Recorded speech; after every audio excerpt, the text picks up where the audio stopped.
aqui, eu peço para vocês fiquem de pé e batam palma para Rodolfo Abrantes.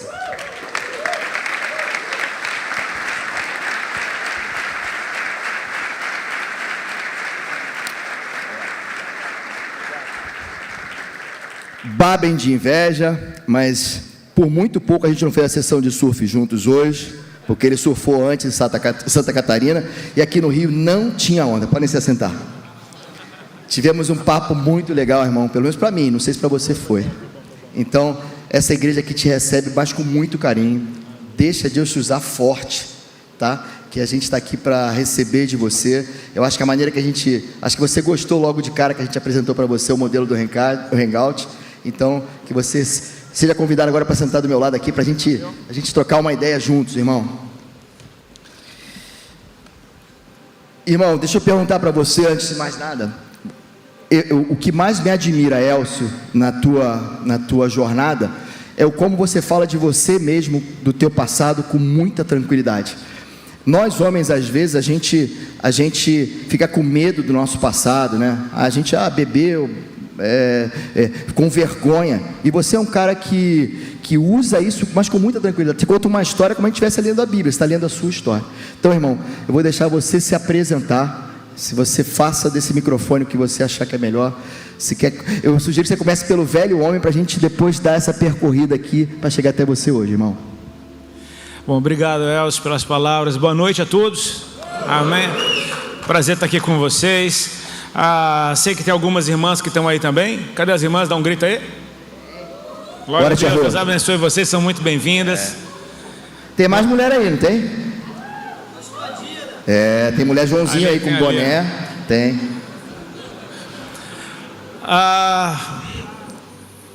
Eu tenho muita alegria de poder a gente fazer esse ambiente que foge do padrão de uma ministração, né?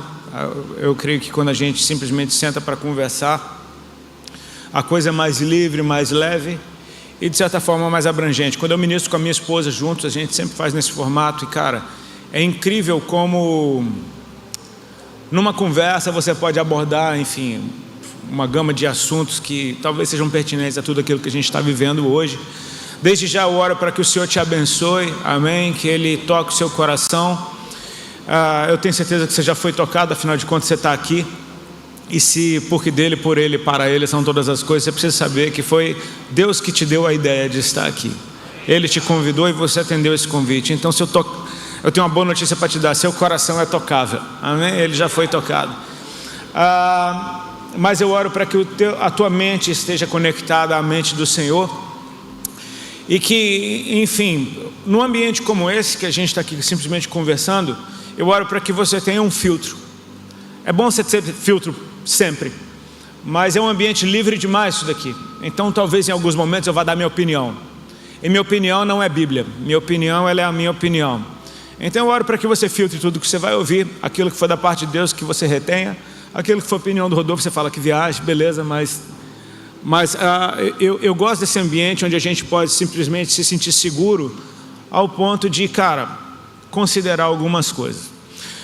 Respondendo a tua pergunta, Elcio, a respeito do velho homem, cara, eu creio que não tem um velho homem que seja louvável, né?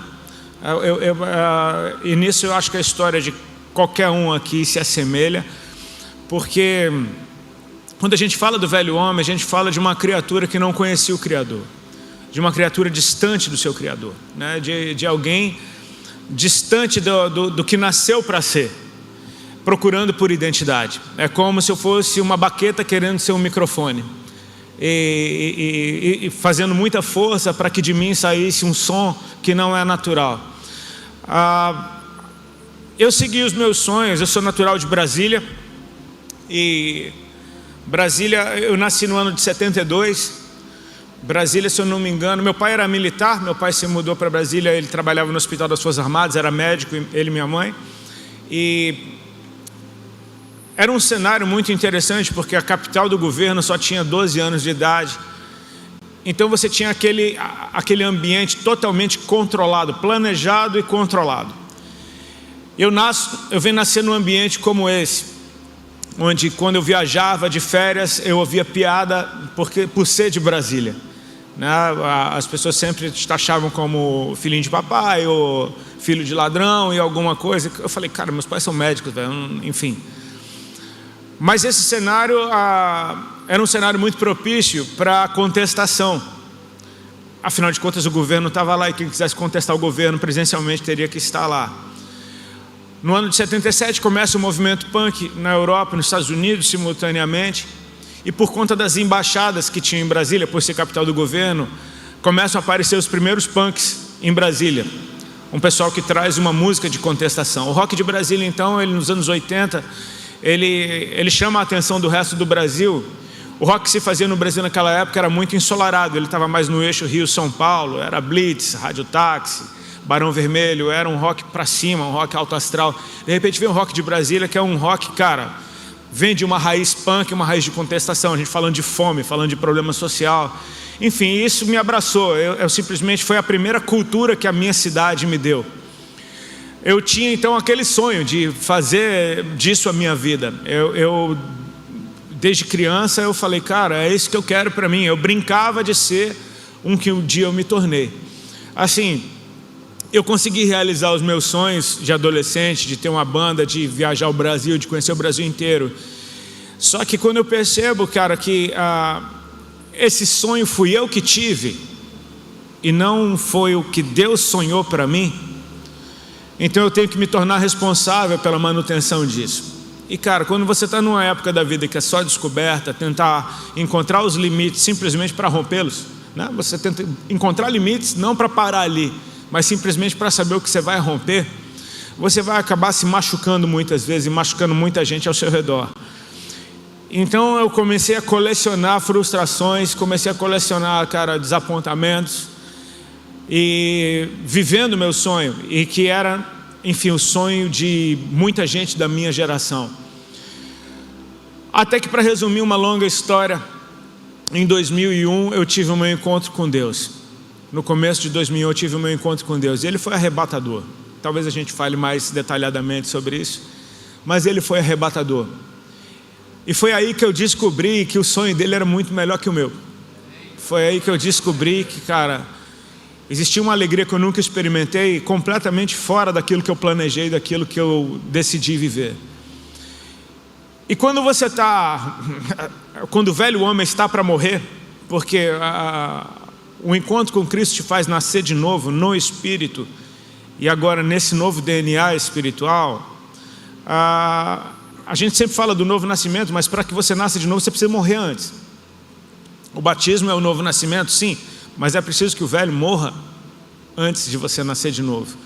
Quando o velho homem estava para morrer, ele estava completamente fraco, mas quantos sabem que quando você está para morrer, você luta ainda pela vida, né? Então, isso dentro de você é uma grande confusão, uma grande inquietação, até o momento em que Jesus se manifestou na minha vida com cura, com libertação das drogas, e de uma maneira, cara, muito simples, leve e extremamente poderosa, como que num sopro, ele acabou com aquela agonia dentro do meu peito, e eu simplesmente me vi sonhando coisas novas. Hoje eu estou vivendo o meu sonho. São essas coisas novas, um sonho que não fui eu que tive, mas ele colocou dentro de mim. E eu aprendi que nessa nova natureza, muitas das vezes, o sonho que você tem são os sonhos que Deus agora te deu. Então Deus quer que você sonhe, amém? Deus quer que você sonhe, que você veja o futuro, porque eu tenho a tendência de enxergar o profético dessa forma. A eternidade, ela não começa quando você morrer, porque se ela tiver que começar, ela não é a eternidade. Nós estamos na eternidade nesse momento, amém? A eternidade não tem começo e não tem fim. Deus é eterno, não tem começo e não tem fim. Mas nós habitamos nesse tempo que só anda para frente. É como se a eternidade fosse um lugar, como esse púlpito aqui, e o nosso tempo fosse se desenrolando sobre esse lugar eterno, que Deus já escreveu, já desenhou todas as coisas. Quando Ele te dá um sonho a respeito do futuro, um sonho profético, Ele está te dizendo, se prepare, porque é ali que você vai chegar. Eu tenho aquilo ali para você. Então você crê naquilo que Deus tem para você, você começa então a se moldar e a se ajustar a esse sonho que Deus te deu. Ele nos deu uma visão de futuro. Ele nos deu um dia que vamos estar todos de branco, sem lágrimas nos olhos, sem dor no peito. num ambiente onde não há treva alguma. E é para lá que eu estou ajustando a minha vida hoje. Se é a eternidade, se eu estou nela, por que não vivê-la agora, vivê-la hoje? É como se você fosse fazer uma viagem para morar no Havaí e você começasse a andar só de bermuda hoje, entendeu? De bermuda e chinelo. Por que você está andando só assim, cara? Porque você não sabe para onde eu estou indo. Amém? Eu estou indo para um lugar onde eu não preciso de muita coisa. Então eu fico mais leve e mais satisfeito, entendendo que a cada dia que passa eu estou chegando mais perto do lugar onde eu vou viver. Enfim, isso é uma breve introdução. Ótimo. Eu acho que, não sei se todos aqui sabem, mas realmente a conversão do Rodolfo, para quem acompanha, ela foi realmente assim, no momento que você estava vivendo, eu creio, pelo que eu vi, que você não tinha nenhuma experiência anterior com Jesus, com Deus, nada disso. Mas, naquele momento, aí eu te pergunto agora, você voltando 20 anos atrás, você tinha dimensão do que era morrer o velho homem para ressuscitar uma nova criatura? Você tinha dimensão daquilo que Deus estava fazendo na sua vida, o que estava abrindo mão, das consequências que iam acontecer na tua vida? Porque para nós, muitos não querem dar esse passo porque tem medo. Então, e eu sei, depois a gente vai falar um pouquinho mais do quanto para cada um tem um preço. Mas me conta se você sabia naquele momento o que rolaria na tua vida, quais as consequências da tua conversão. Não fazia ideia alguma, sinceramente eu não fazia ideia alguma, mas é um desespero de se livrar do fardo, né? Quando Jesus diz, vinde a mim, todos vós que estão cansados e sobrecarregados, esse convite do Senhor, eu me encontrava nesse lugar, cansado e sobrecarregado, sem entender qual é a carga que eu estou carregando. Eu só sinto o cansaço, uma necessidade extrema de que aquilo passe, de que aquilo vá embora, de que simplesmente essa dor, é como se você tivesse uma dor terrível dentro de você, mas você não foi no médico, você não sabe o que você tem, você só sabe que dói muito, você só sabe que tá insuportável. Quando ele diz, vinde a mim, ele me dá uma visão de futuro, e a única visão de futuro que eu tenho eu alivio você. A única coisa que eu sabia, que eu entendia, é que se eu entregasse minha vida para Cristo, isso, melhor, eu não fazia a menor ideia, eu não tinha a menor consciência, mas é uma coisa que nasce no Espírito, é uma certeza que eu creio que assim, como a Bíblia diz que todas as coisas convergem em Cristo, quando você chega perto demais dele, é como se a gravidade da presença do Senhor começasse a te puxar cada vez e te trazer mais para perto. Então é como que um ímpeto, é uma coisa quase que natural você se entregar para ele a partir do momento em que você se encaixa naquele que ele está chamando para si. Ou seja, cara, eu ouvi um convite a respeito de um cansado sobrecarregado. Velho, esse sou eu. Então esse convite começa a me sugar para perto de Cristo. Foi irresistível. Eu não tive forças para resistir ao Senhor. Então eu entrego a minha vida para Ele, cara. E a única coisa que eu sabia naquele momento é que o peso saiu.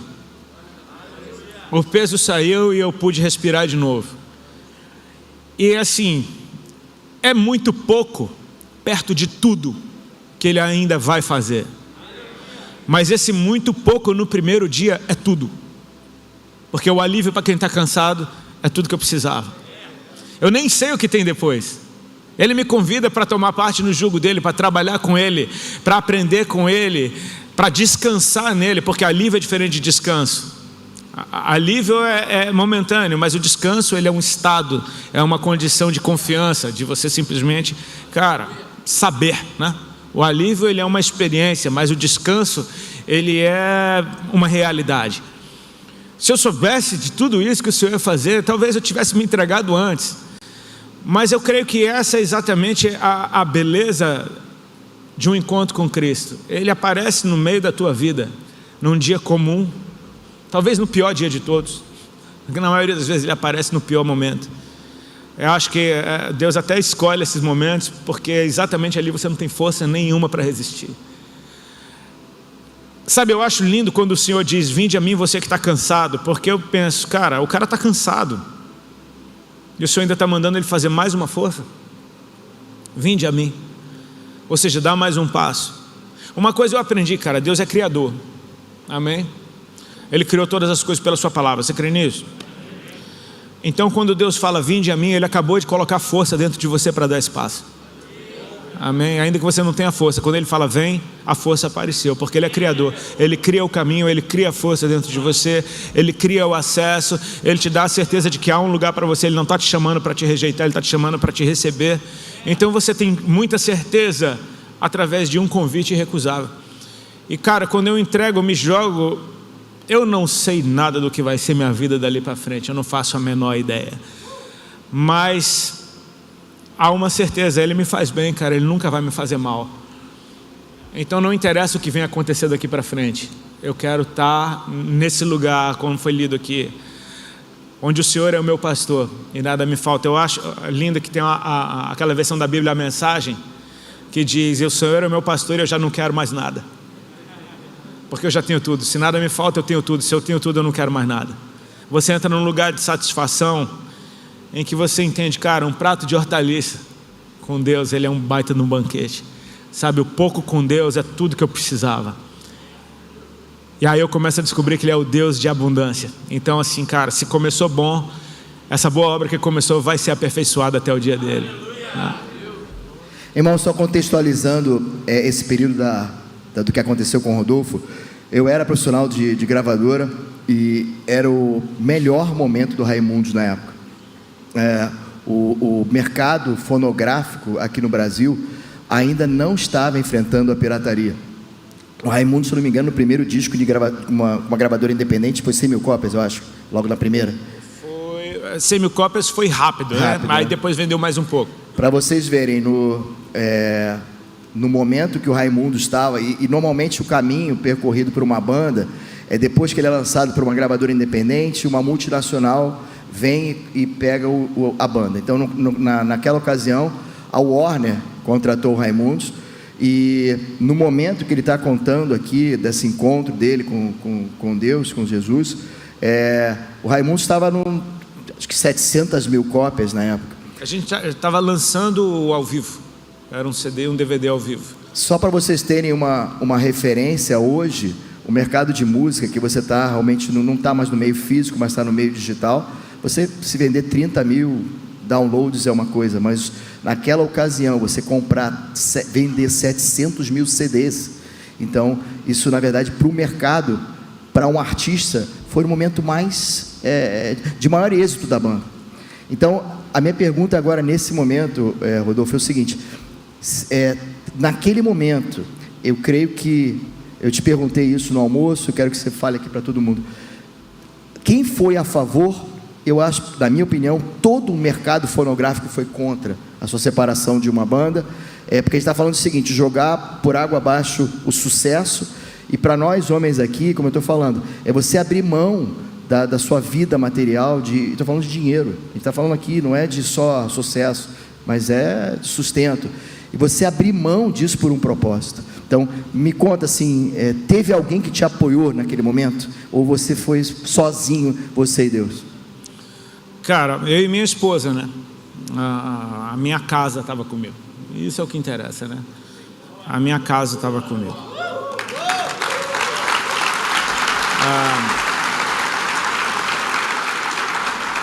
É algo que, assim, foi um período muito doído. Foi muita dor que eu senti. Mas, ao mesmo tempo, eu olho para trás hoje, eu sou grato a Deus por tudo aquilo, porque me forjou, né? Eu olho para hoje, eu falo, cara, eu não morri. Eu vejo tanta gente, cara, perdendo a esperança na vida por coisa tão menor do que aquilo. Eu falo, cara, o meu Deus é muito forte. Aquele que me sustentou foi muito forte.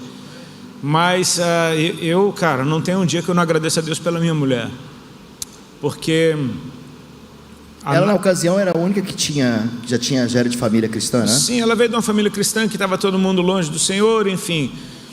Quando a gente fica junto, como namorados, doidos e, enfim, usuários de droga, a nossa vida começa a escangalhar e aí ela decide buscar o Deus que os pais dela buscaram quando estava tudo errado. E aí ela busca de um jeito que ela nunca buscou antes, e Deus começa a responder, né? Naquela hora, essas pequenas manifestações do Senhor, elas começam a ser tudo que você tem, tudo que você se agarra.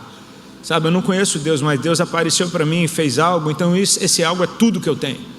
Você se agarra nisso e você entende de uma maneira quase que inconsciente, mas o teu espírito sabe que aquele que fez, ele faz e ele fará. Então, quando, cara, de uma maneira doida, até irresponsável, digamos assim, eu saio da banda, porque foi no ímpeto do chamado, né? Eu não me envergonho disso. Gostaria de não ter machucado tanta gente, não ter ofendido tanta gente. Se eu pudesse escolher, eu não machucaria, não ofendia tanta gente. Mas ao mesmo tempo eu olho para o chamado de homens na Bíblia, como o senhor falou, que não tem diferença alguma de nós. Eu me lembro que, por exemplo, eu ficava perguntando para Deus quando eu estava sofrendo oposição, todo mundo me odiando, me xingando, enfim, um peso do caramba, porque era um mundo, parecia que era o mundo inteiro contra mim. Só para contextualizar novamente aqui, a gente está falando que ele perdeu amigos, uma gravadora, um mercado fonográfico, um país inteiro, porque logo depois viria a pirataria. Então, assim, se você perder um artista desse tamanho, com o tamanho de vendagem que tinha ele, era para o mercado musical, eu digo assim, não só no Brasil, mas mundial, porque as gravadoras mundialmente dependiam do faturamento das gravadoras aqui no Brasil. Então, assim, para ele, imagina a pressão, eu imagino assim, não foi só aqui, deve ter sido, cara, CEO de lá de fora reclamando com um aqui até chegar até você.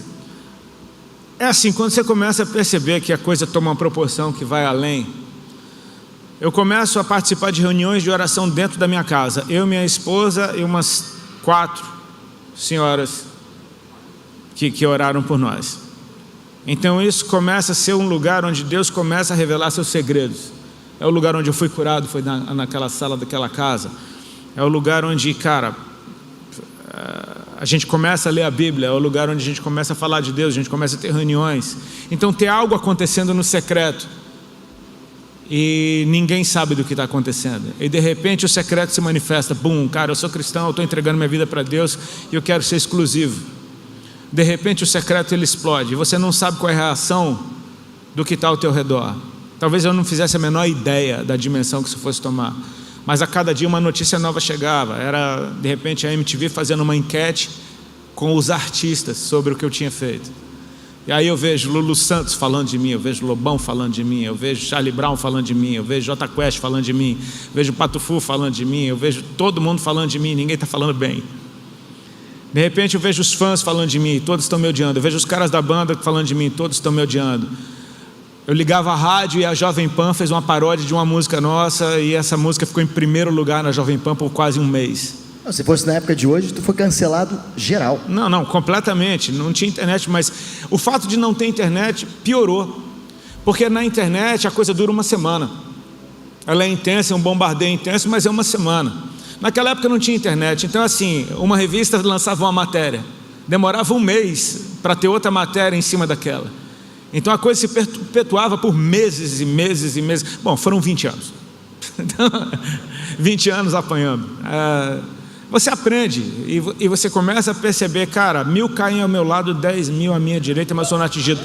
Cara, às vezes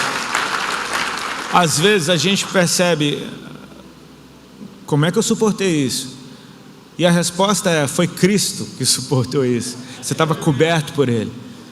No momento que eu estou apanhando, não sou eu que estou apanhando, é Cristo que está levando essas pedradas, e Ele me cobre. Tipo, eu vejo a pedra vindo na minha direção, eu fecho os olhos, e ela pegou ou não pegou? Eu não sei, porque eu continuo em pé. É Cristo levando as pedradas no meu lugar. Ele falou, cara, se eles me odiarem, eles vão odiar vocês. Não é de vocês que eles estão falando, é de mim. É de mim. Então eu preciso entender, cara, que assim, eu não fui eu que fui forte para resistir isso tudo. Eu tenho um Deus muito forte que me protegeu, porque em qualquer outra situação eu sozinho teria morrido. Que você estava falando, eu estava lembrando eu acho que o Roger do Traje, ele te fez uma pergunta e você educadamente respondeu para ele na boa, assim. Ele te perguntou assim, mas Rodolfo, me diz uma coisa, o teu Deus, ele não gosta de música? como se dissesse assim, cara, eu não posso, como se você estivesse não gostando mais de música. Aí você deu uma resposta que eu achei, vou deixar você falar ela para ele. Ele me perguntou qual era o problema que Deus tinha com Raimundos. E aí, sabe aquela hora que Jesus escreve com o dedo na terra? Quando a mulher pega em adultério e está diante dele? Eu acho que Jesus está ganhando tempo só para perguntar, pai, o que é que eu falo para esses caras aqui agora? Porque, enfim, eu posso dar uma resposta minha ou eu posso ouvir o que Deus tem para dizer, sei lá.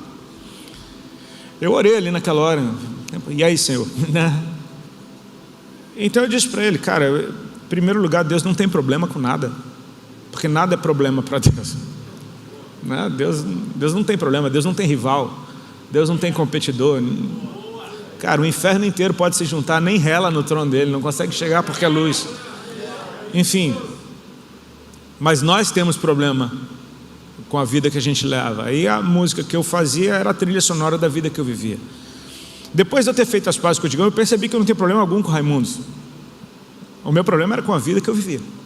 E a vida que eu vivia tinha uma trilha sonora. Então, assim, a minha vida mudou, a trilha sonora da minha vida mudou naturalmente. Então, hoje eu tenho uma nova trilha sonora. E não me interessa, assim, eu não sei, a maioria das pessoas encara a música como entretenimento, e eu creio que também é. Mas para quem faz música, música é coisa séria demais. Enfim, a música ela penetra em mim de tal forma que eu não consigo ouvir música, eu não ouço música.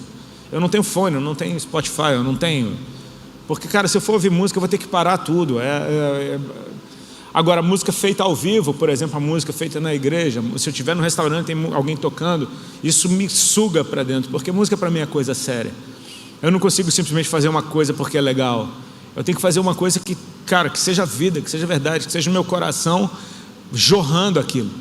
Naturalmente, a minha vida mudou, minha trilha sonora também. Quando a gente estava para almoçar hoje, eu e o Cadu, a gente estava indo para te buscar, e a gente estava falando, né, que a gente fez um comparativo entre a tua conversão e a de Paulo, né? Você precisava de um boot na máquina para você segurar essa rebordosa, porque como foi Paulo, né? Se Paulo não tivesse aquele reset dele, ele não conseguiria dar sequência. Então, assim, realmente para você precisava disso, porque imagino como deve ter sido você estar preso ao teu passado, e cara, normalmente é um passado de luxúria, mas é um passado de muita... As coisas estavam muito próximas a você. A gente sabe como um artista, no estágio que você chegou, as coisas vêm muito rápido, né? Drogas, grana, mulher, imagino que deve ser para um homem, isso aí é perdição total. Então você tinha que dar essa resetada mesmo, dar um boot na máquina para você começar tudo de novo. Sem dúvida, assim, o que acontece é que quando você está no meio artístico, você conhece muito bem, isso, digamos, na indústria do entretenimento, porque isso serve para atletas, para qualquer pessoa que, enfim, seja conhecido. Ninguém te diz não, entendeu? Não tem não. Você não se diz não. É muito difícil você se impor limites. E eu não tinha muito juízo, então eu estava sempre tentando estourar com os meus limites. É uma coisa que você se perde muito fácil. Você perde a mão muito fácil. Sabe, você consome além da conta, você tem sexo além da conta, tipo, vai tudo além. Quando você percebe, cara, na verdade eu não sou o que as pessoas estão vendo em mim. Eu sou o cara, o filho do Manuel e da Jacira, eu sou aquele cara lá de Brasília. E eu me lembro que muitas vezes eu estava doidão nas festas cheias de gente famosa, e eu doidão, e eu ficava calado, e eu ficava tipo assim, mano, esses caras nem sabem quem eu sou, velho. Tô aqui de penetra, tipo assim, cara, eu sou aquele bicho lá de Brasília, velho. Moleque fake, não teve namorada, e olha aí, eu tô aqui agora. E aí eu tô aqui, eu ficava tipo viajando, olhando pros caras famosos, falei, cara, eles nem sabem que eu entrei aqui, velho. Eu lembro que eu tava numa festa dessa, aí eu senti a mão no meu ombro, era a Carla Pérez querendo tirar uma foto comigo. Aí eu falei, cara, a Carla Pérez quer tirar uma foto, eu falei, ela não sabe quem eu sou, velho. Assim, sabe, eu sempre ficava nessa viagem, mano. No fundo eu sabia quem eu era, que eu não era nada daquilo, mas as pessoas projetam imagem em você e é confortável, simplesmente é confortável, entendeu? Você simplesmente aceitar tudo, não dizer não para nada, não ter limite para nada. Naturalmente isso vai destruir você, Falando do reboot, não é algo que exista um processo de vou parando com isso, ou você para, ou você não vai parar, né? Ou você corta, ou isso nunca vai acabar. né? Eu amo esse radicalismo dos primeiros dias, cara.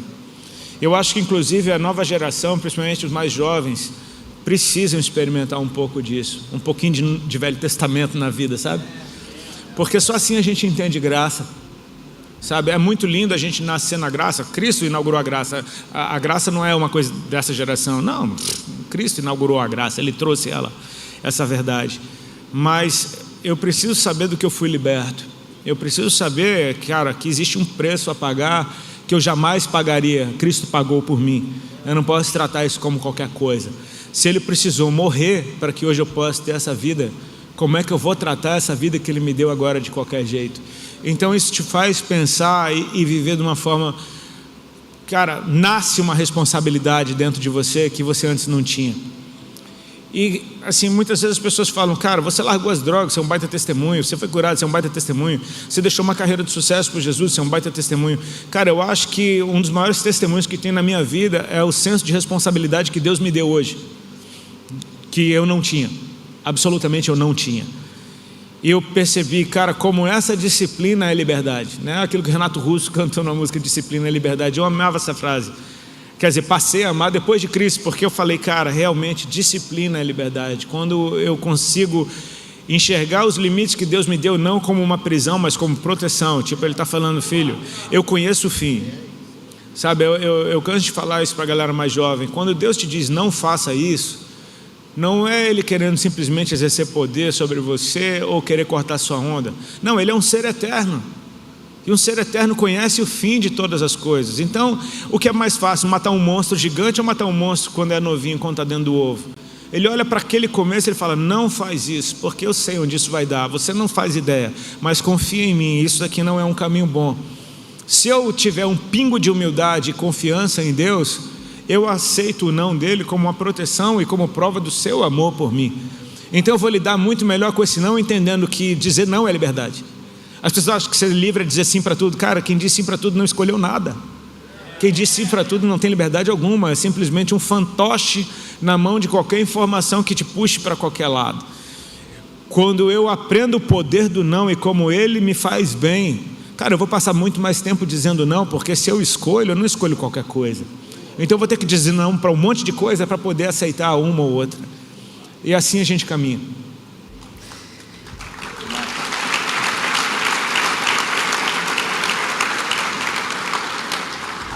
A gente falou de morte, a gente falou do que você enfrentou para a morte do velho homem, e aí chega a ressurreição. Tá bom, você está um dia, você aceitou Jesus, só que, tal como Paulo, você tem tudo na tua cabeça, né?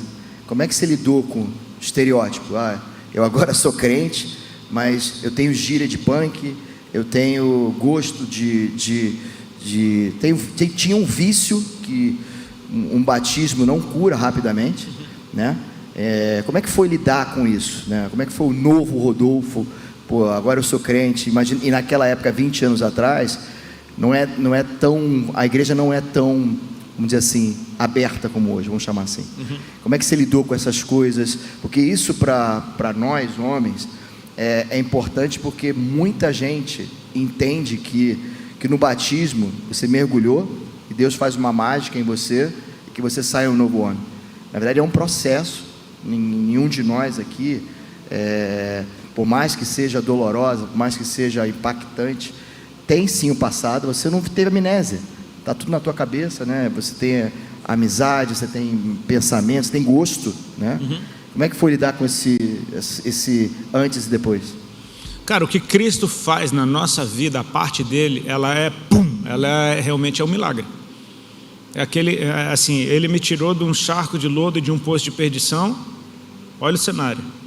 E colocou os meus pés sobre uma rocha e firmou os meus passos. A velocidade que isso acontece, né? Ele me tirou do império das trevas, e me transportou para o reino do seu Filho amado. Cara, isso é um milagre que só ele faz. A parada agora é a gente aprender a viver nessa nova natureza. E esse processo eu vou viver pro resto da vida.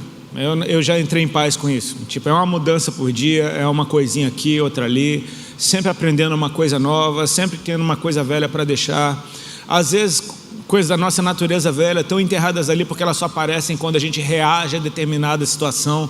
Então, enquanto a situação não aparece, você nem viu que aquilo existia. De repente, você, diante de uma situação, sai uma coisa de você que você fala: eita, isso ainda estava aqui, cara. Então você tem a oportunidade de se sondar e de se consertar na presença de Deus. Eu acho lindo quando, se não me engano, é João que diz: se sois filhos da luz, andeis, pois, como filhos da luz. É lindo isso, porque principalmente na época da lei, antes da graça, a Bíblia era assim: se cumprires os meus mandamentos, se guardares os meus estatutos, se fizer o que é bom, se você for uma bênção, se isso, então você será abençoado. A graça é o seguinte: você é abençoado. Agora você é livre para cumprir os meus mandamentos, para seguir os meus estatutos, para fazer a minha vontade. Ou seja, é como se, por exemplo, eu vou dar um exemplo bem simples, bem bobo. Minha esposa é cidadã italiana. E alguns anos atrás eu comecei a ver qual era a documentação que eu precisava para me tornar um cidadão italiano também por matrimônio. Comecei a juntar documentação, e aí passo a passo, a coisa demora um pouco, porque vai para a Itália e volta, não sei o quê. Ia ser uma coisa assim, ó, pum. Eu ia me tornar italiano do dia para a noite. No meio desse trâmite apareceu uma lei em 2018, Decreto de Salvini, na qual essa nova lei dizia que para obter cidadania por matrimônio, você tem que prestar um exame de conhecimento da língua italiana de nível intermediário. Tem que fazer esse exame e tem que ter a certificação, e sem isso você nem começa o processo. Ou seja, isso é mais ou menos como é que era na época da lei, entendeu? Tipo assim, agora eu vou ter que pelo menos falar italiano, para um dia que eu tiver um passaporte italiano, pelo menos a língua eu sei falar. O que Cristo fez é basicamente assim: Ele me dá uma cidadania do céu, toma aí. Eu não sei falar a língua do céu, mas você já é de lá. Eu não sei me comportar, mas você já é de lá. Você já tem direito legal a viver nesse lugar, então você vai ter que aprender agora, dia após dia, como é a sua nova pátria, como é a sua nova natureza, como as coisas fluem. E a gente simplesmente começa a caminhar. Ou seja, eu entro num ambiente como esse, e eu sei que aqui Deus tem me ensinado isso. Eu vi uma ministra americana, a pastora Devi Tyrus, ela escreveu um livro chamado A Experiência da Mesa, um livro muito fantástico. E eu vi ela falando uma vez, a gente estava numa conferência junto, ela fez amizade com a gente, que ela é muito querida, ela ama ensinar. E tinha uma moça pregando, e uma palavra poderosíssima, mas aquela moça, ela tinha aquele pentecostalismo brasileiro, um pouco agressivo. A pastora americana não entendia o que a moça estava dizendo, ela só percebia o tom de voz. E ela falou: eu gostaria de conversar com essa moça depois, ela precisa saber com quem que ela está falando. Essas mulheres são filhas de Deus. Não se bate assim nas filhas de Deus. E aí eu comecei a perceber, num ambiente como esse, eu estou diante de filhos de Deus. Já são. Aquele que entregou sua vida para Cristo já é um filho de Deus. Mas por que alguns ainda erram? Porque estão aprendendo a se mover nessa nova natureza. E a gente precisa ter paciência. Se Cristo tem paciência com a gente, precisa ter paciência. Então eu aprendi a ter paciência comigo, entendendo que existem arcas minhas que vão demorar para sair mais do que outras. Algumas já saíram, algumas são bem claras de ver, outras nem tanto. Você passar um mês comigo, você vai ver nhacas terríveis. Mas a gente está no processo, né? O negócio é não parar, né? Eu amo, por exemplo, o Pedro, que negou Jesus e voltou para a igreja. Ele nega Jesus, onde é que ele vai chorar? Na igreja. Cara, o cara acabou de negar Jesus, velho. Ele não sai da igreja de jeito nenhum. Jesus chama ele de Satanás na frente de todo mundo, e ele não sai da igreja. Então esse cara entende: eu pertenço a um lugar, mas eu ainda não sou perfeito. Ele vai me aperfeiçoar. Amém.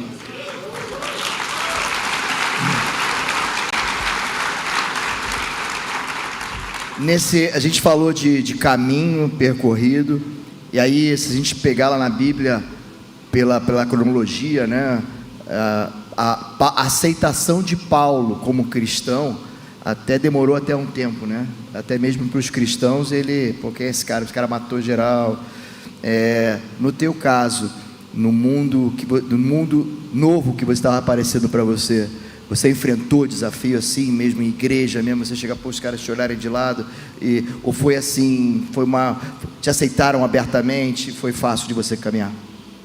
Teve as duas coisas. Teve as duas. Cara, foi só pedreira na tua vida, hein, velho? Teve as duas coisas. Porque o que acontece é uma coisa muito legal que aconteceu, mas tem um detalhe.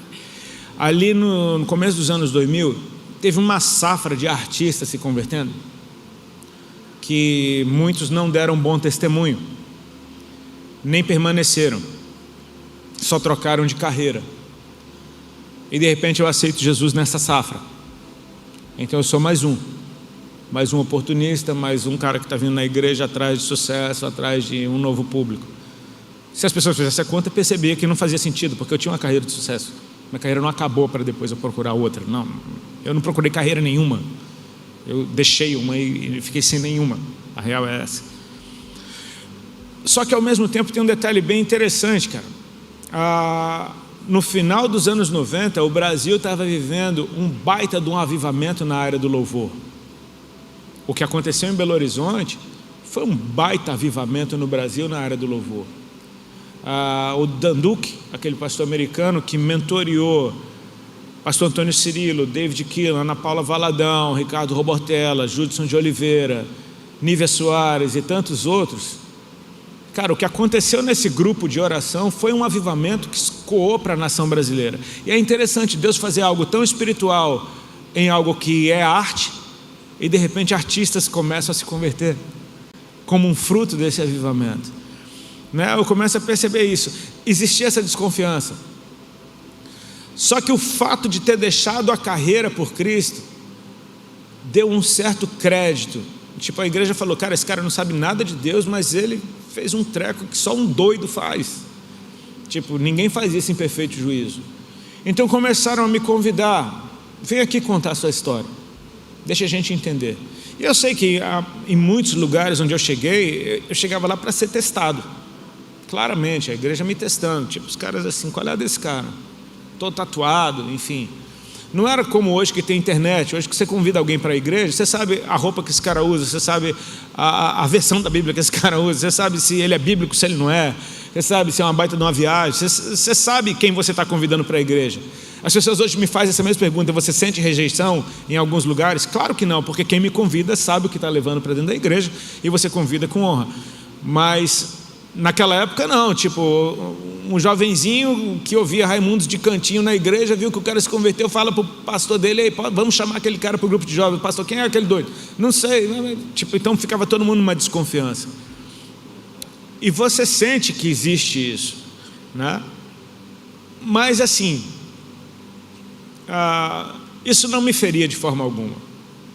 Não me feria porque eu sabia que se eu estivesse no lugar deles, eu também teria alguma dificuldade de aceitar. Vem cá, meu irmãozinho, você está novo convertido.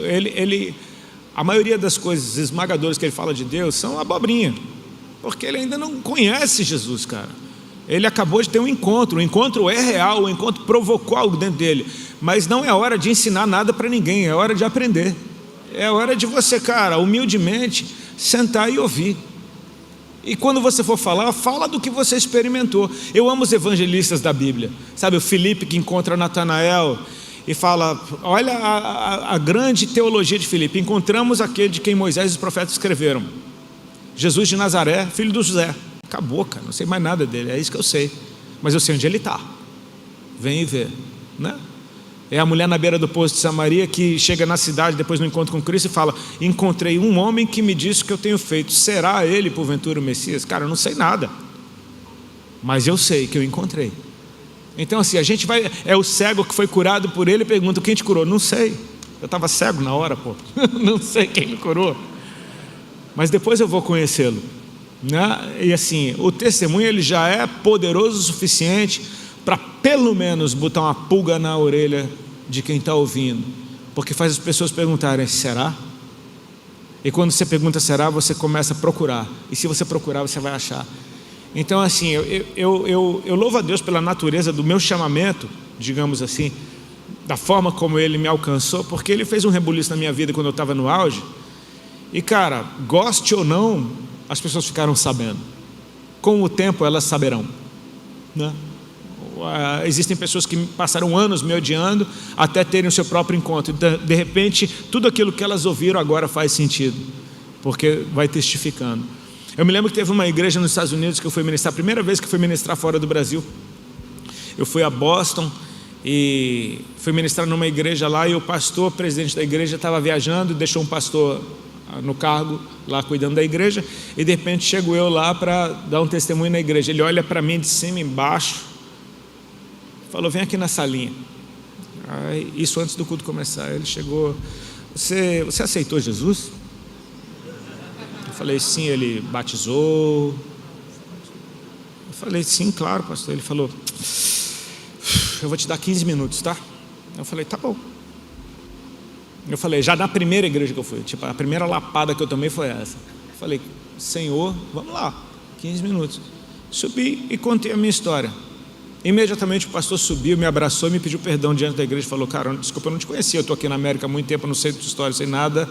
Enfim, eu olho para um cara todo tatuado desse, quem é esse doido que está vindo aqui? Enfim, eu não sou nem o pastor da igreja, eu estou aqui. Ele falou: me perdoa. Ele falando isso na frente de todo mundo. Ele falou: me perdoa, queria que você voltasse aqui um outro dia para você falar mais tempo.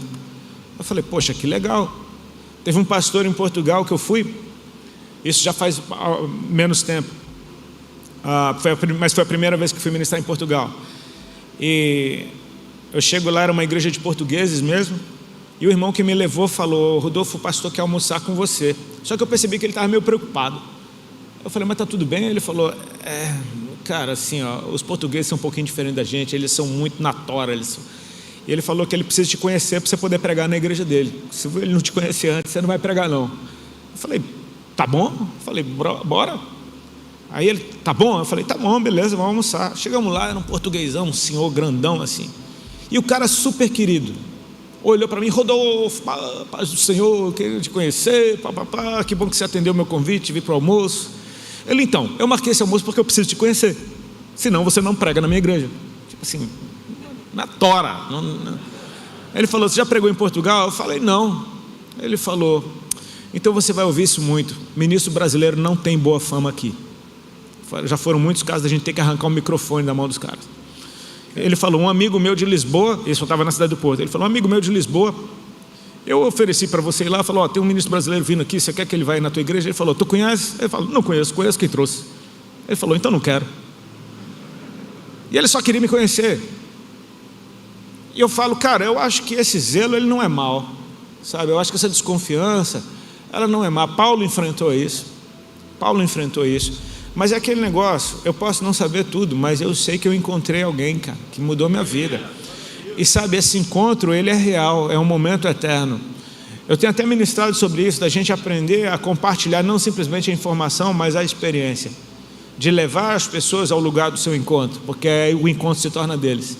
Assim como foi Natanael levado por Filipe até Jesus. Quando Natanael chega no encontro de Filipe, o encontro agora é de Natanael, falando da mulher da beira do poço de Samaria. Quando os homens da cidade chegam no encontro dela, agora o encontro é deles. Então, se a gente compartilha a nossa experiência, a gente passa a bola para Jesus. É Maria vindo até Jesus dizendo: acabou o vinho. Ele falou: não tenho nada com isso. Então ela vai, leva os servos até Jesus e diz: faça tudo o que eles disser. Ela pediu uma direção, ele não deu, mas eles vão pedir e ele vai dar. Então, assim, você leva pessoas a um encontro que será um encontro delas. Irmão, pela tua conversão, da maneira como ela foi, a tua obediência foi mais fácil de lidar, né? Vamos dizer assim, com pouco conhecimento que você tinha do que seria a nova vida, do que seria Deus, você foi obediente porque você foi arrebatado, literalmente. Mas na tua casa, nós que somos homens aqui, temos família, temos mulher, como é que estava a situação do que a gente fala tanto do jugo? Vocês foi caminhando para e passo no conhecimento com Jesus, a tua linha foi mais pentecostal, porque a tua conversão aconteceu da maneira, não foi Nutella, né? Foi irmãzinha em casa, na sala da tua casa, e passado esse tempo todo, claro, vocês adquiriram conhecimento, você e tua mulher, que hoje também é uma ministra do Evangelho. E me conta um pouquinho dessa tua experiência. Em algum momento você teve essa diferença de jugo na tua casa, vocês conseguiram equilibrar bem? Cara, minha esposa tem personalidade forte e eu não reclamo disso não. Eu amo cada atributo da minha esposa, porque eu sei que foi Deus que deu. Enfim, cada dia eu amo mais cada atributo dela. Mas ela tem personalidade forte, gaúcha, família italiana. Então, cara, eu sou nordestino, família de paraibano. Então, velho, é faísca pura. A gente passou uns 10 anos brigando ministerialmente. brigando, de eu não entender como ela era em Deus, dela não me entender como eu era em Deus, mais das minhas falhas, era mais um problema meu com o que ela carregava. Deus teve que me ensinar muitas coisas a respeito da minha mulher, para eu parar de ser tão chato. Eu acho que até por conta, é interessante a tua pergunta, porque até por conta dessa natureza de estar sempre sendo testado no ambiente cristão, você não quer errar, entendeu? Você não quer errar, você não quer subir no púlpito e falar uma besteira, você se apega, você vai no certinho, cara. Entrega o feijão com arroz que ele tá bom, sabe? Tá todo mundo me testando, cara, eu quero passar aprovado, mas isso se torna uma noia, que imperceptivelmente você começa a precisar de aprovação. Só que eu tenho uma esposa profética, e o profeta, cara, ele, diferentemente de um mestre, de um pastor, deixa eu colocar de uma forma melhor, tanto mestre, pastor, apóstolo e profeta, eles precisam de ensino. Não é à toa que a Bíblia fala dos filhos dos profetas, das escolas de profetas. Ou seja, cara, você tem um dom profético, glória a Deus, você precisa de andar com profetas mais experientes do que você, para você entender como discernir uma palavra profética, como entregar uma palavra profética, para quem entregar, como... Cara, um profeta sem ensino, ele causa incêndio o tempo inteiro, vira meninice e cai em descrédito. De repente eu vejo minha esposa completamente profética causando incêndio dentro da igreja, o tempo inteiro eu estava no gabinete por causa dela. E cara, era um ambiente tão opressor que, sem eu perceber, eu estava sendo influenciado pelos líderes a oprimir minha esposa. Tipo, dá um jeito nela, ela é Jezabel, você é um frouxo. Tipo, coisas que implicitamente eram ditas. Então eu chegava em casa e a gente quebrava o pau, porque eu dava razão para outras pessoas. E cara, eu gostaria de me dar uma surra naquele tempo, por causa do que eu fiz com a minha esposa. Um abuso emocional incrível. E aí, nas nossas brigas, a Ali sempre falava: você precisa pedir para Deus te mostrar como é que Ele me vê. Ela falava isso no meio do choro. Eu sempre achando que ela era infantil demais, imatura demais, causando problema o tempo todo, parece uma criança, sempre fazendo sujeira, e tipo, e eu agoniado com aquilo. E aí de repente, um belo dia, a gente está numa conferência profética lá em São Paulo, com um profeta americano chamado Kevin Liu, um cara como poucos que eu já vi, um cara, ele podia enfileirar 100, e assim, o cara é bizarro, ele tem um dom bizarro, realmente uma coisa. E ele estava ministrando sobre algumas pessoas, e a gente estava lá em cima do altar, e de repente ele vira para a Alexandra, ele para na frente dela, e ele começa a rir, e ele fala: o Senhor me mostra você criança. Ele fala: e você está sempre falando, e falando, e falando, e falando, e falando, e falando, e falando, e falando, e ele não parava de falar falando. Ele falando em inglês, claro, e o pessoal traduzindo. E nisso a igreja toda começou a rir, porque falou: cara, o cara é profeta mesmo, velho. Nem conhece a Ali, já sabe que ela é assim mesmo. Fala, fala, fala, fala, fala, fala, fala, fala, fala. E nisso a Ali começou a chorar, tipo, cara, Deus está falando comigo, né? Ele sabe quem eu sou. E aí ele vira para ela e diz: e você está sempre metido em problema. Nisso eu já todo ali religiosão falando: fala Deus, alguém me ajuda. Fala, Senhor. E a Ali chorando, e aí ela já estava agora chorando humildemente, tipo assim: é verdade, eu estou sempre metido em problema. E aí ele fala para ela assim: assim te diz o Senhor, eu aceito o que o homem rejeita. E ele ficou repetindo isso, tipo: eu não tenho problema com você, eu não tenho problema com quem você é, eu aceito o que o homem rejeita. E de repente eu fico com aquela cara de tacho, tipo assim, velho. E depois disso eu tive uma experiência com o Senhor. Eu acordei de manhã, sabe aquele estado que você está meio dormindo, meio acordado? Eu não sou o cara da visão, não tenho muita visão, não. Deus fala muito comigo em sonho, mas em visão assim não tem. Só que naquela hora que você está meio dormindo, meio acordado, eu de repente acordei de manhã e falei: Senhor, como é que o Senhor vê a Ali? Do nada. E cara, de repente eu tive uma visão. do Jesus clássico, aquele clássico cabeludo, com barba, muito bonito, com a roupa muito colorida, muito cheia de tecidos, em cima, num parque, como que em cima de um morro de grama, com um céu muito azul atrás dele, e ele tinha nos braços uma menininha, devia ter uns 3 anos de idade, e eu vi que era Ali, de trancinha no cabelo, com um sapatinho de boneca, meia branca, vestido de festa, e ele fazia cócegas nela, e ela ria para ele, ele ria de volta, não precisou falar nada. Eu comecei a abraçar a personalidade da minha esposa, e foi bizarro o que aconteceu no meu casamento, tipo, de falar, cara, quer dizer que isso não é um problema, eu é que não estava enxergando o tesouro que eu tenho, né?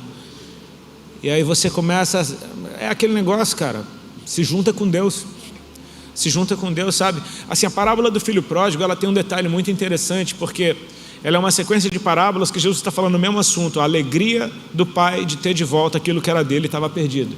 É a parábola da ovelha perdida, da dracma perdida e a do filho que se perdeu. Só que diferentemente das outras, quando todas terminam, chamou os amigos e vizinhos dizendo, alegrai-vos comigo porque eu achei o que era meu e estava perdido, a parábola do filho pródigo vai além, aparece o filho mais velho. E o filho mais velho está revoltado, não quer entrar em casa, porque ele não entende o amor do pai pelo mais novo. Ele diz, esse teu filho gastou todo o teu dinheiro com prostituta, eu estou aqui trabalhando a vida inteira, você não me deu nem um cabrito para curtir com meus amigos, isso não é justo. E o pai fala, é justo que nós nos alegremos pelo teu irmão que estava perdido, estava morto e ressuscitou. Tudo que eu tenho é teu, é justo que nós nos alegremos. O que é que o pai está falando para o mais velho? Vem comigo, você precisa ver como eu vejo, sentir como eu sinto, amar como eu amo. Quando a gente consegue, enfim, se conectar com Deus e experimentar o que está no coração dele em relação ao outro, fica muito mais fácil de amar o que a gente não entendia e de perceber, cara, para ele é tudo, para ele é importante, é a alegria de um pai de ter de volta aquilo. Cara, o pai nunca perdeu nada. O lindo é isso, Deus deu o seu filho único para que todo aquele que nele crê não pereça, mas tenha vida eterna. Deus nunca perdeu o seu filho. Deus deu porque é dele, ele pega de volta. Deus nunca perdeu o seu filho, ele deu e teve de volta. Jesus nunca perdeu a sua vida, ele entregou e ele diz, eu tenho o poder de entregar a minha vida e tomar ela de volta. Aquilo que a gente entrega para Deus, a gente não perde. Até o jovem rico, quando chega diante de Jesus e pergunta o que eu faço para dar a vida eterna, Jesus fala para ele, vai, vende tudo que tens e dá para os pobres. Você não vai perder, você vai dar. Não é a respeito de você falir, é a respeito de você dar tudo para os pobres. E terás um tesouro no céu. Cara, você não perdeu nada, você só transferiu valores, só fez uma transferência de um banco para o outro. É seu. Agora, eu te pergunto, os bens daqui, eles têm preço. Quanto vale um tesouro? Num lugar onde a traça não corrói, o fogo não queima, o ladrão não rouba. Então tudo aquilo que eu dou na presença de Deus, eu entrego, nunca deixou de ser meu. Porque eu só posso ter aquilo que eu posso dar, né? Tem uma coisa muito engraçada que aconteceu quando eu entreguei minha carreira. O dia que eu saí do Raimundos, eu saí da gravadora, passei em casa, peguei a Ali, a gente foi para um culto, que eu precisava ouvir Deus falar comigo, porque eu estava desesperado. Tipo assim, eu estava chocado, o que é que eu acabei de fazer, cara? Eu fiz uma burrada da vida, meu Deus, preciso ouvir Deus confirmar isso. Cheguei na metade para o final do culto, não entendia nada que o pastor estava falando, e cara, estou desesperado, o culto acabou, eu não consegui pegar uma frase que fosse para mim. Eu falei, cara, fiz besteira, Deus não está no negócio, enfim, vou ter que me retratar. De repente Deus tomou o pastor em palavra profética, ele entregou uma palavra para uma irmã, eu fiquei, Deus fala comigo, ele apontou para o meu lado, quando ele apontou para o meu lado eu levantei a mão, ele falou, não, é o irmão que está do lado. Aí eu falei, mano, não era para mim. Eu desanimei, falando assim, para fazer uma história curta. De repente, cara, eu tô lá chorando, olhando para o chão, tipo, desesperado. Cara, o que eu fiz, cara? E aí eu ouço o pastor falar assim, irmão Rodolfo, assim te diz o Senhor, da mesma forma que você cantava para o mundo, a partir de hoje você vai cantar para mim. E não te preocupa que daqui para frente quem te sustenta sou eu. Eu vou te dar novas letras, novas melodias. Fica na minha presença. O que eu quero dizer com isso? Olha que interessante. À tarde eu entreguei a minha música, eu dei, eu não perdi. À noite eu recebi ela de volta. Deus me falou, agora você vai cantar é para mim. Você não vai parar de cantar, você só cantava para o mundo, agora você vai cantar é para mim. Então você percebe que, cara, quem entregou a sua vida para Cristo não perdeu a sua vida. Muito pelo contrário, você ganhou a vida. Agora que você tem vida. Porque se você pode entregar para o dono. Irmão, passado o storm, passado o swell, o mar acalma, o mar fica tranquilo. A gente, quando lê a Bíblia, a gente lê a história de homens, né? Eu fico lendo, por exemplo, Judas. Se Judas tivesse pedido perdão, ele seria o maior homem da história, talvez. Saul, se tivesse, não. Então, assim, quantos homens não tiveram a chance de voltar ao passado e reconhecer, pedir perdão? Nessa tua caminhada desse tempo aí, de 20 anos, você está aqui hoje, presente, é um novo homem, você tem entendimento, Deus está contigo em tudo que você faz. Já te deu vontade de voltar ao passado e reconsiderar alguma coisa que você fez, de pedir perdão por alguma coisa que você não fez? Cara, isso acontece o tempo todo, de querer... porque assim, o fruto não é só arrependimento. Arrependimento tem frutos, né? Frutos de arrependimento. E sim, volta e meia eu lembro de pisadas na bola que eu dei. E para Deus eu já pedi perdão, mas eu gostaria de encontrar essas pessoas com quem eu pisar na bola e poder, enfim, dar a eles essa liberdade de saber que eu lembro que esse alívio. O Digão, que você falou que é teu brother, foi. Você até contou que não partiu de você, mas você sentiu na hora, no coração de... Deus passou 20 anos trabalhando no meu coração para aquele dia, né? Eu sou humano e quando começaram os ataques, cara, eu fiquei muito revoltado. Tipo assim, eu desejei o pior, sabe? E sempre em conflito, porque eu adoro um Deus que não me deu opção que não seja perdoar. Então assim, te vira para perdoar. A Bíblia ela me ajuda, mas principalmente nesses momentos, porque eu via pessoas que passaram por esse tipo de situação e, cara, não tem uma situação humana que não esteja ali, né? Então isso me ajudava a perceber, cara. Tinha um versículo que me confortava muito do Sermão do Monte, quando Jesus diz: bem-aventurados sois vós, quando vos perseguirem, injuriarem e mentindo fizerem todo mal contra vocês. Grande é a sua recompensa, porque fizeram isso com os profetas que vieram antes. Então eu falava, cara, isso está acontecendo comigo. Então quer dizer que existe uma recompensa se eu permanecer. Então eu vou permanecer, eu não tenho escolha. O perdão ele não nasce de uma hora para outra. Ele pode até acontecer, mas comigo foi um processo, né? De você, cara, ouvir certas coisas e falar, eu quero matar. Aí você fala, cara, mas Deus me mandou perdoar. Aí você adora Deus, entra na presença, você sobe a lugares altos onde simplesmente esse tipo de sentimento não consegue entrar junto. Então você fala, cara, eu já não quero mais matar, eu quero que morra, mas eu não quero matar. O tempo passa, você trabalha, você fala, olha, já nem quero mais que morra, mas só que fique muito triste, enfim. E você vai até o ponto que você fala, cara, que bom seria se isso tudo passasse, né? Que bom seria. Aí você começa a desejar o bem. Aí pronto, é um processo. Eu chamo isso do caminho da volta. Eu vi uma pregação no americano falando sobre isso, o caminho da volta. Mais uma vez falando da parábola do filho pródigo. Cara, aquele filho mais novo, ele pisou na bola horrivelmente com seu pai. E o que é que seu pai fez? Preparou o caminho da volta. Como é que é o caminho da volta? Guarda a aliança, engorda o bezerro. O dia que ele voltar, eu quero estar pronto para que ele seja recebido com todo amor. Deus passou 20 anos trabalhando no meu coração para o dia que o Digão me ligou. No dia que ele me ligou, eu não tinha defesa. Ele me ligou totalmente humilde e sincero, e dizendo, irmão, me perdoa, eu te amo. E nisso eu pude dizer a mesma coisa para ele, e a gente ficou 40 minutos chorando junto. Ou seja, eu não sei o que ele esperava quando me ligou. Será que eu vou ser agressivo? Será que eu vou ser arrogante? Será que eu vou ser soberbo? Será que eu vou tentar me justificar e acusá-lo? Não, eu estava ali na mesma que ele, só querendo que aquilo acontecesse. Então você prepara o caminho da volta para outros, né? Irmão, eu vou abusar. Não estava no script, mas o Espírito Santo está me guiando aqui. Pô, leva um sonzinho pra gente. Claro, tranquilo. É nóis. Acho que dá, né?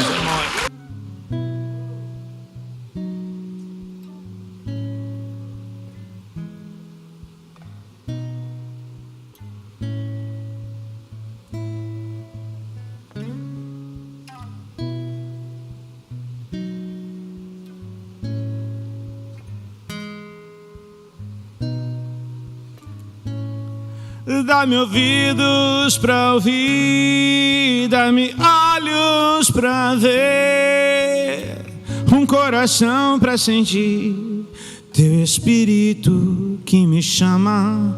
Dá-me ouvidos pra ouvir, dá-me olhos pra ver, um coração pra sentir teu Espírito que me chama.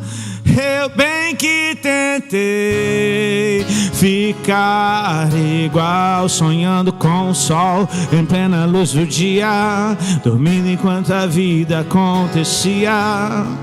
Mas ouvi o som dos teus passos e de repente acordei em teus braços. Eu vi no mundo onde estou, do qual já não sou, teu amor deseja vir, repousa sobre mim e permanece. No frio das trevas me aquece, me faz no dia mal vencer. Minha alma é saber, o Verbo encarnou, se fez humano, sendo divino, veio a nós e nos chamou para ser como Ele é. Dá-me ouvidos pra ouvir, dá-me olhos pra ver, um coração pra sentir teu Espírito que me chama. Vem, vem, dá-me ouvidos pra ouvir, dá-me olhos pra ver, um coração pra sentir teu Espírito que me chama. Deixa o vento passar pra ver o que continua, o que ainda está no lugar. Espera a noite passar, pois a vida continua. Só quem procura pode achar. Como um bom toca-disco, o caminho é old school. Achei um tesouro jogado no lixo. Marcos antigos era o nome do livro, escrito por quem foi o que hoje eu sou. Ninguém notou onde todo mundo errou. Um professor que mal começou, e o desprezo pelas horas de voo das primeiras casas onde a luz chegou. No seu olho tem um cisco, me disse um cego, um segundo antes de cair no abismo.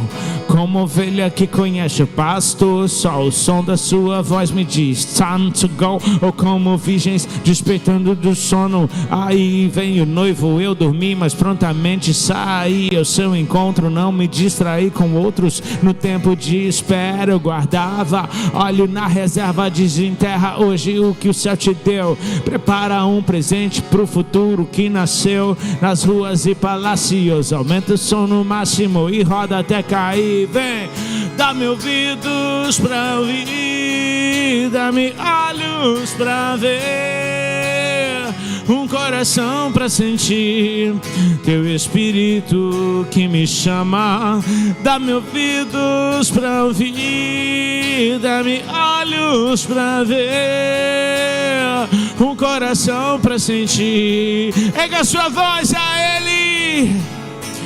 Dá-me ouvidos pra ouvir, dá-me olhos pra ver, um coração pra sentir teu Espírito que me chama.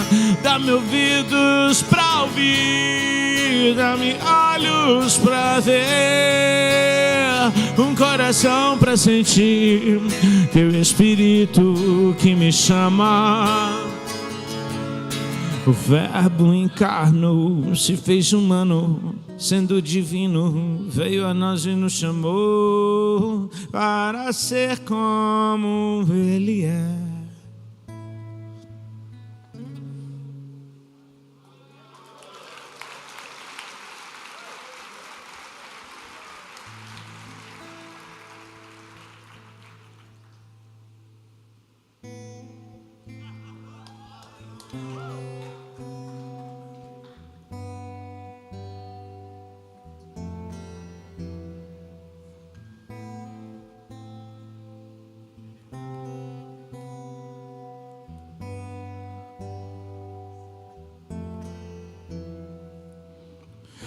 Teu calor sobre mim é como o sol quando insiste em me acordar, como esses montes ao meu redor. Tu és a minha muralha, a perfeição da criação. Manifesta o teu esplendor, todo som, toda cor. Seja louvor ao Rei da Glória. Quem é este Rei da Glória? O Senhor dos exércitos, poderoso nas batalhas. Ele é o Rei da Glória, Jesus.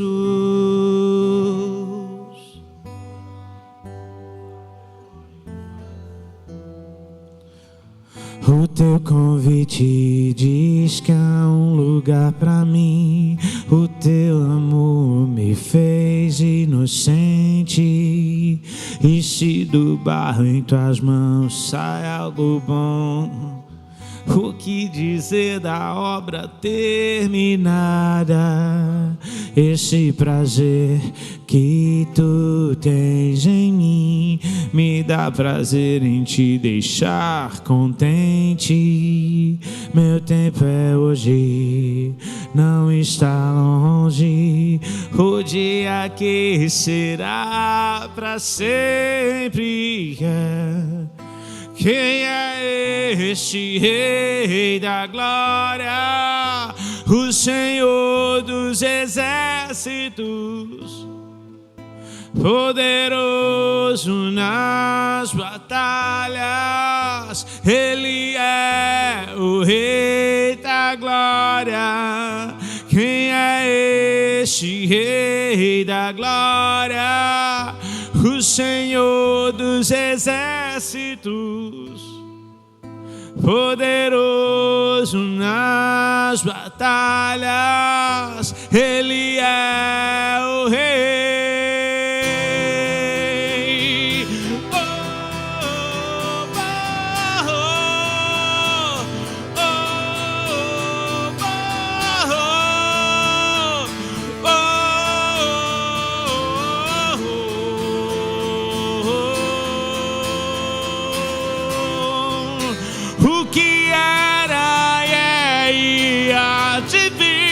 Nos conhece pelo nome e nos chama pra mostrar o caminho de volta pra Ele. O que era e é e há de vir, nos conhece pelo nome e nos chama pra mostrar o caminho de volta pra Ele. Vem! O que era e é e há de vir, nos conhece pelo nome e nos chama pra mostrar o caminho de volta pra Ele. O que era e é e há de vir, nos conhece pelo nome e nos chama pra mostrar. Porque dele e por Ele, para Ele são todas as coisas, e eu também sou seu. Porque dele e por Ele, para Ele são todas as coisas, e eu também sou seu. Porque dele e por Ele, para Ele são todas as coisas, e eu também sou seu. Porque dele e por Ele, para Ele são todas as coisas, e eu também sou seu. Porque dele e por Ele, para Ele são todas as coisas, e eu também sou seu. Porque dele e por Ele, para Ele são todas as coisas, e eu também sou seu.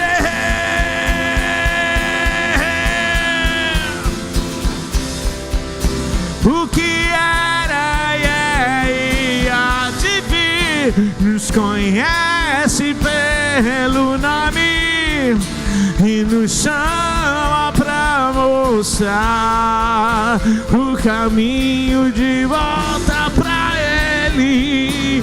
O que era e há de vir nos conhece pelo nome e nos chama pra mostrar de volta pra Ele. Erga sua voz.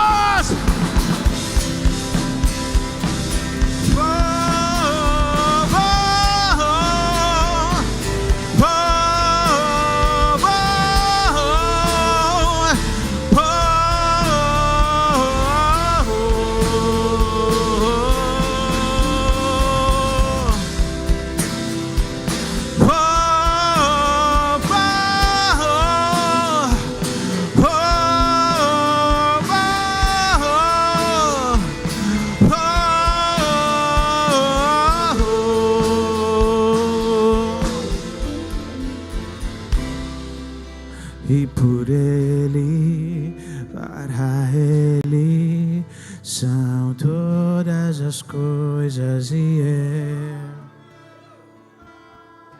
também sou seu. Porque dele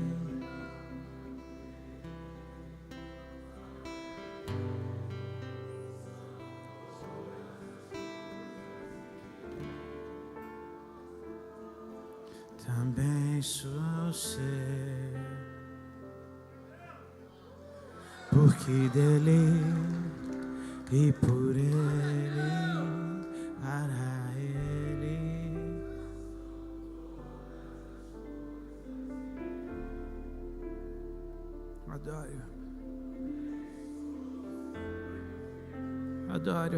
adoro com essas palavras. Porque dele e por Ele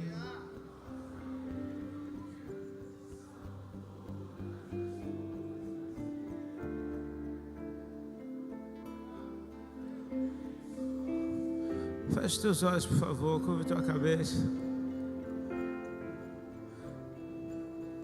Essa é a raiz, a adoração. O primeiro culto da história não teve louvor, não teve palavra, só teve entrega. Caim e Abel se derramando diante dele. A entrega é a verdadeira adoração. Ele é dono de todas as coisas, porque tudo é dele. Mas a alegria do Pai é ter de volta o que se perdeu. Ter todas as coisas não faz Deus mais feliz,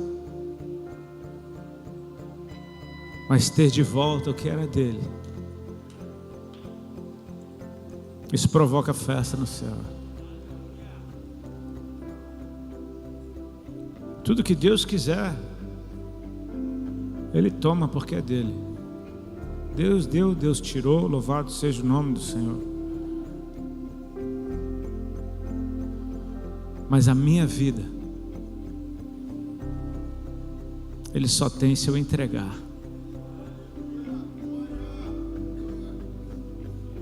Eu não sei como você se sente diante da realidade de que nessa hora você pode ser a razão de uma festa, num trono assentado no mais alto lugar, que contempla tudo e todos e sabe cada detalhe de cada um, e mesmo assim nos ama e nos quer, porque os seus olhos são luz. Aí você pensa, como Deus pode amar alguém como eu, que faz tanta coisa errada? Deixa eu te dizer uma coisa a respeito dos olhos do Senhor: eles são fogo,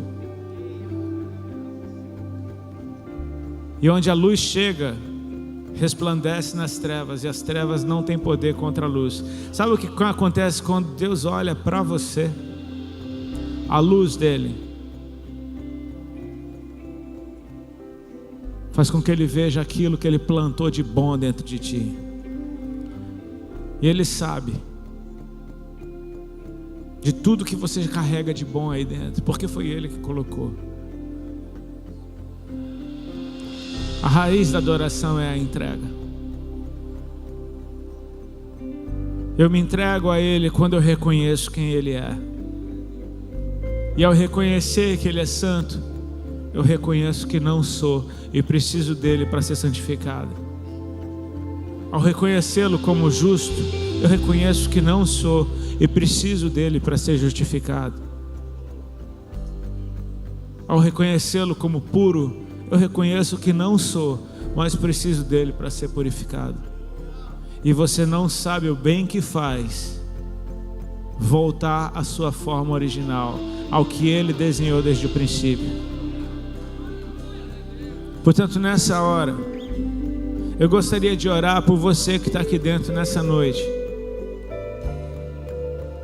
e foi atraído de uma maneira extraordinária para um ambiente como esse, um momento de compartilhamento, onde nós compartilhamos não simplesmente informações, mas experiências. Eu quero te levar ao Deus que eu conheci, a esse lugar onde Ele está, interessado em você, pronto para começar uma obra que nenhum outro pode fazer igual.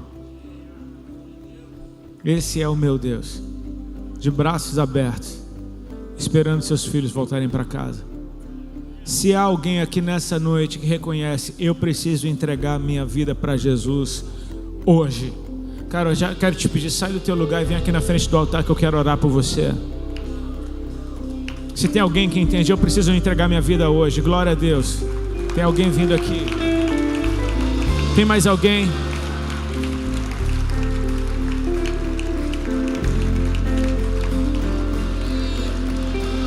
Glória a Deus. Vem, vem, vem.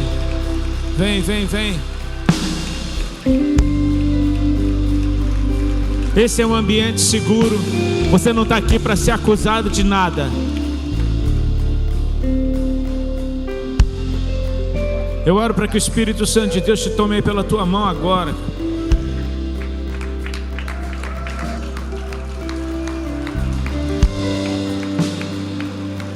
É tempo de entender. É tempo de entender que como homens a gente tem a tendência a proteger a nossa vulnerabilidade, a esconder a nossa dor, a nossa fraqueza. Sabe o que? Deus te vê como um menino.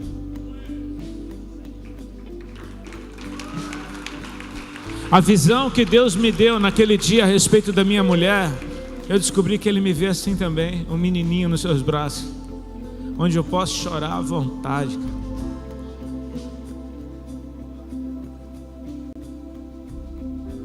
Porque assumir a minha fraqueza diante daquele que é todo poderoso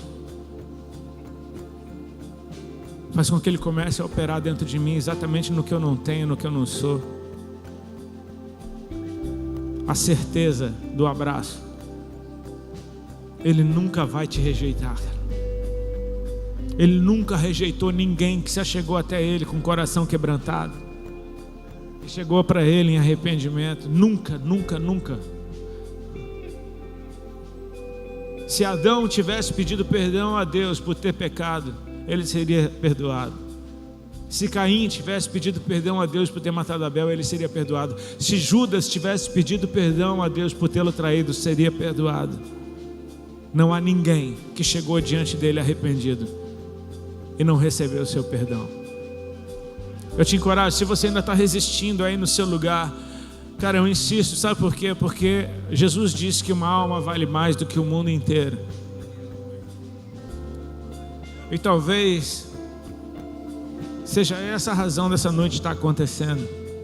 Talvez seja essa a razão de você me trazer lá de Santa Catarina hoje, só para falar isso para você.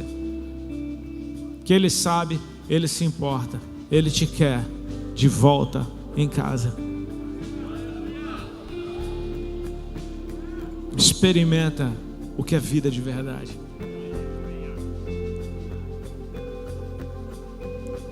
Vem, meu irmão. Aí.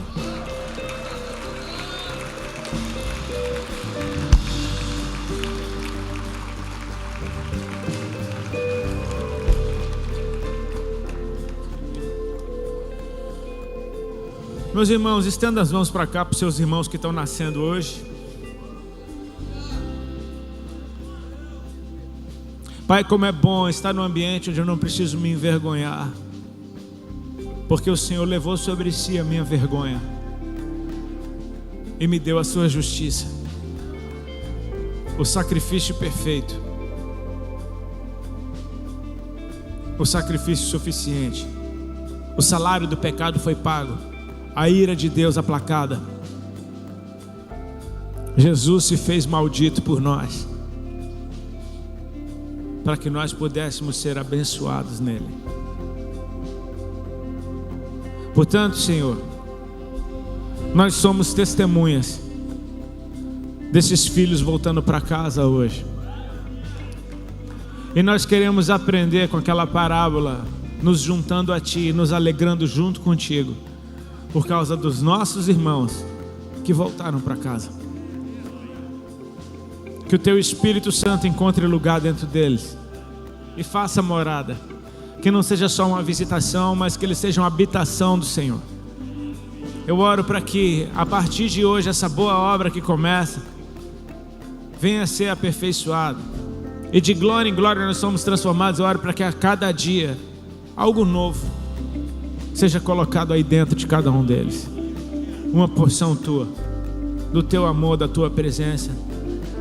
Eu oro para que esse Espírito Santo que traz a confiança venha sobre cada um deles, e que eles sejam homens em sua plenitude, integrais, com todas as suas propriedades. Eu oro para que o Senhor visite o passado deles. Não há impossível para Deus. Deus pode visitar o seu passado agora e tocar naquele trauma e curar o seu coração para você ser livre hoje. Deus pode visitar a sua criança, quem você era, e te fazer livre hoje.